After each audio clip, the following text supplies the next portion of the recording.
안녕하세요, 여러분. 오늘도 구독자님께서 보내주신 사연을 소개해 드리려고 합니다. 이번 사연은 정말 읽으면서 제 눈에도 눈물이 고였던 이야기인데요. 12년 전 한 가족에게 일어난 사연입니다.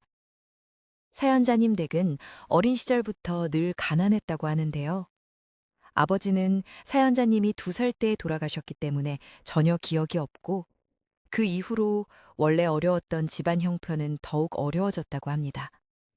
전세는커녕 매번 지하 단칸방 월세에서 생활해야 했던 거죠.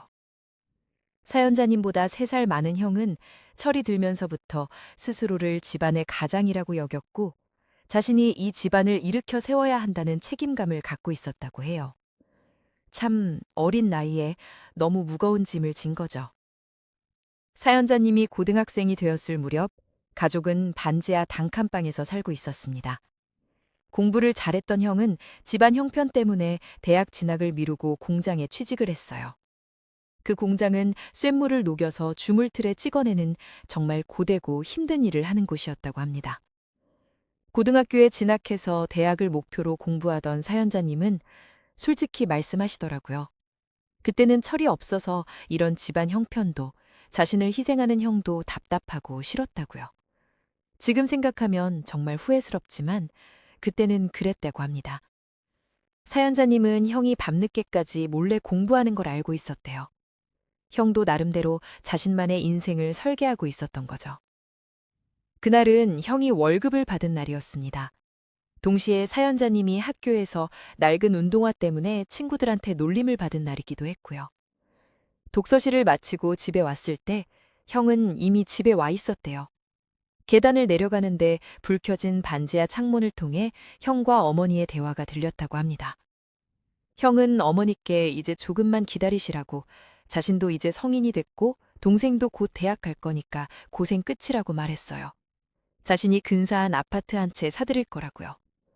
어머니는 자신은 됐으니 형이나 어서 야간대학이라도 다니고 여자친구 만나서 연애를 해야 하는 거 아니냐고 하셨대요. 그런데 형은 웃으면서 자신은 아직 여자한테 관심 없다고 집에 이렇게 여왕님이 있는데 뭐가 필요하냐고 했답니다. 어머니한테 어울리는 아파트 하나 장만해서 동생이랑 셋이서 남들처럼 옹기종기 살고 싶다고요. 어머니는 말만이라도 고맙다며 웃으셨고요. 그런데 사연자님은 그들의 행복한 웃음소리가 싫었다고 합니다. 지금 생각하면 너무 미안하지만요. 문을 열고 들어가자 형이 반갑게 맞이했대요. 오늘 월급날이라 치킨을 사왔으니 같이 먹자고. 오늘 같은 날은 미성년자라도 맥주 한 잔 정도는 괜찮지 않겠냐고 서글서글하게 웃으며 말했죠. 그런데 사연자님은 형의 그 미소를 보자 괜히 심통이 났다고 해요. 누가 그런 치킨 먹고 싶냐고 자신도 스테이크 같은 거 먹고 싶다고 대꾸했답니다. 어머니가 그게 무슨 말이냐고 나무라시자 사연자님은 더 심하게 말했어요. 엄마도 형도 나한테 해준 게 뭐가 있냐고. 겨우 이런 찢어진 운동하냐고요. 형이 나서서 뭐 하는 거냐고. 그래도 엄마는 그러면 안 된다고 말하자 사연자님은 형을 밀쳤습니다. 그리고 형한테 뭐라도 되는 줄 아냐고. 평생 공장에서 쇠나 만지다가 반지하에서 죽을 거면서 무슨 아파트냐고 비웃었다고 합니다. 서울 아파트가 얼만지나 아냐고. 동생 운동화 사줄 돈도 없으면서 라고 했답니다. 그때 형의 손이 올라갔습니다. 사연자님의 뺨을 때린 거예요. 뺨은 금세 붉게 부풀어 올랐고요. 사연자님은 계속해서 상처가 되는 말들을 쏟아냈어요. 전부 다 거지처럼 살다 죽을 거라고. 학교에서 자신이 무슨 일을 당하는지 아냐고. 다들 반지하 곰팡이 냄새 난다고 하고 운동화 살 돈도 없는 거지라고 한다고요. 친구도 없고 용돈도 없다고요. 형이 이름을 부르며 말리려 했지만 사연자님은 비키라고 소리치고 집을 나와버렸습니다. 갈 곳이 없던 사연자님은 다행히 여름이어서 밖에서 견딜 수 있었다고 해요. 가로등도 거의 없는 깜깜한 놀이터 그네에 앉아 있다가 너무 졸려서 미끄럼틀 아래 웅크리고 꾸벅꾸벅 졸았대요. 새벽녘이 되어서야 집으로 돌아갔고요. 형이 출근한 시간을 피해 들어간 집에는 싱크대 위에 맥주 한 캔과 치킨 반마리가 놓여 있었습니다. 배가 고팠던 사연자님은 치킨을 가득 입에 물었어요. 그때 어머니가 말씀하셨대요. 형이 뜬 눈으로 밤새 동생을 기다리다가 이제야 출근했다고요. 등을 돌리고 있던 사연자님의 눈에서 눈물이 났다고 합니다. 형이 퇴근하면 사과는 하지 않더라도 다정하게 대해야겠다고 생각했대요. 밤새 잠을 제대로 못 잔 사연자님은 당연히 학교에서 졸았습니다. 점심을 먹자마자 엎드려 잠이 들었는데 가위에 눌렸어요. 몸이 전혀 움직이지 않는데 시커먼 그림자 하나가 들어와서 주위를 맴도는 거예요. 사연자님은 너무 당황해서 소리를 지르려 했지만 아무 소리도 나오지 않았다고 해요. 그 그림자는 책상 아래로 내려가더니 얼굴 앞으로 다가왔대요. 무서워서 눈을 꼭 감았고 겨우 몸이 움직이게 됐을 때 눈을 뜬 순간 얼굴 전체가 피로 얼룩진 귀신이 눈에서 피를 흘리며 바라보고 있었다고 합니다. 사연자님은 비명을 지르며 자리에서 벌떡 일어났어요. 주위 친구들이 깔깔거리며 웃었고 그 귀신은 보이지 않았죠. 꿈을 꾼 거였어요. 황급히 화장실로 달려가 세수를 하고 한참을 숨어 있다가 수업 시작할 때쯤 나왔다고 합니다. 그런데 교내 방송에서 사연자님 이름이 불렸어요. 교무실로 오라는 방송이었죠. 사연자님이 이름이 교내 방송에서 불린 건 그날이 처음이었다고 해요.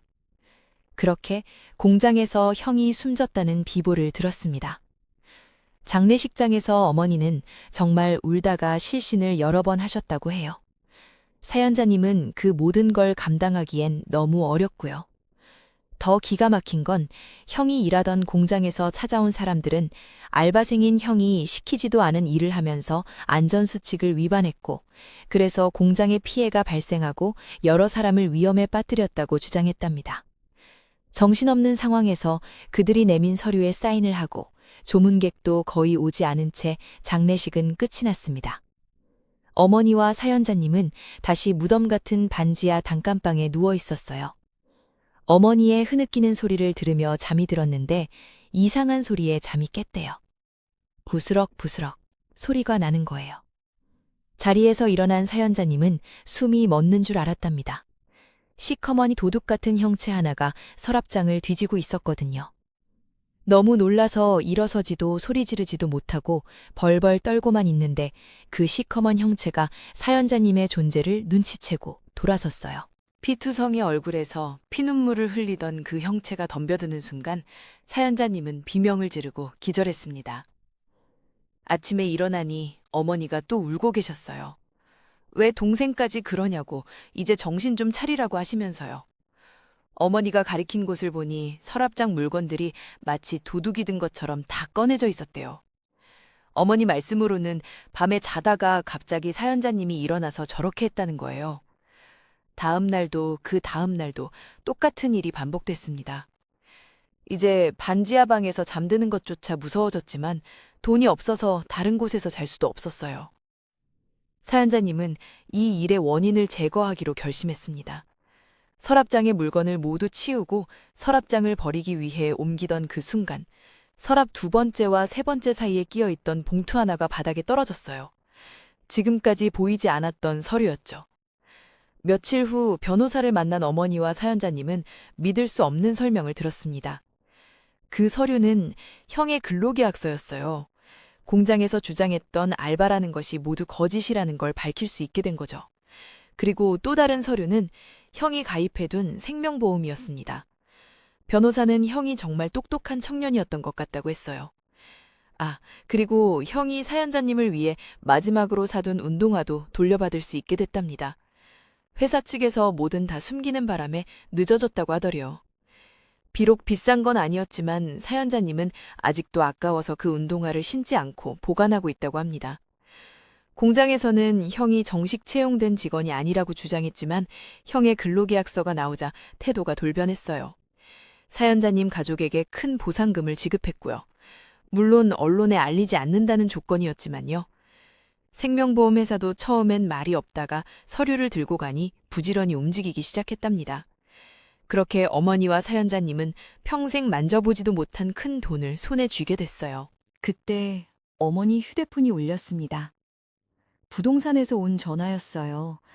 형이 아파트를 알아보면서 어머니 전화번호를 알려줬다고 했어요. 부동산 중개인이 지금 나온 물건이 정말 좋다고 적극 추천을 하는 바람에 어머니와 사연자님은 뭐에 홀린 듯이 계약을 했대요. 신기하게도 가격이 수중에 들어온 돈과 딱 일치했다고 합니다. 새 아파트로 이사한 날 어머니와 사연자님은 부동산 중개인에게 떡을 돌리러 갔어요. 그런데 그 아저씨가 어머니를 보고 물었답니다. 아드님은 안 오셨냐고요. 물건 잘 잡았다고 앞으로 크게 오를 거라고 하면서요. 어머니가 아들은 하나밖에 없는데 무슨 말이냐고 하자 부동산 아저씨는 잠시 머리를 극적이며 자신이 착각한 것 같다고 했어요. 그런데 말을 이어가더래요. 어머니한테 전화한 날 전에 밤에 한 청년이 들어와서 이 번호로 전화하라고 연락처를 알려주고 갔다고요. 다른 집이랑 착각했나 보다고 웃으며 말했지만 부동산에서 나오는 길에 어머니와 사연자님은 하염없이 울었다고 합니다. 그 뒤로 서랍장 주변에서 이상한 형체는 다시 보이지 않았어요. 사연자님은 마지막으로 이렇게 말씀하셨습니다. 꿈에서라도 형을 다시 보고 싶다고요. 다시 만난다면 고맙다고, 미안하다고 꼭 말하고 싶다고요. 여러분, 이 사연 들으시면서 어떠셨나요? 저는 읽으면서 정말 눈물이 났어요. 오늘도 사연 보내주셔서 감사합니다. 혹시 비슷한 경험 있으신 분 계시면 댓글로 공유해 주세요. 구독, 좋아요, 알림 설정 부탁드려요. 다음에 또 만나요.